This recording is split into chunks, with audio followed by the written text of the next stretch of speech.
Hey guys, Emily and I are here with Haley at IndyHumane celebrating DOGust First, which is a nationally recognized day of celebration for birthdays of shelter pets.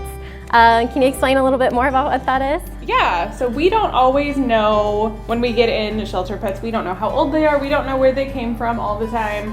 So we make our best guess as to how old they are and what their birthday might be, but DOGust First is a really fun opportunity for us to celebrate those special pets in our lives.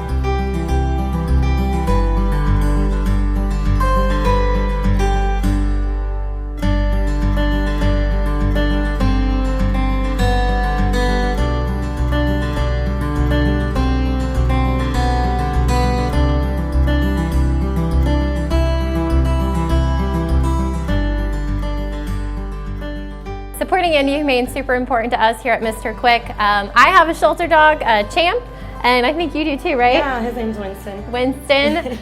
So we have pets in our office daily, and a lot of people within the company that have adopted animals. So IndyHumane touches our hearts, is extremely important to us. And on DOGust First, what better day than today to consider adopting a pet? So thank you again. Check out the link provided for all the adoptable animals, cats and dogs today. And thank you for your support.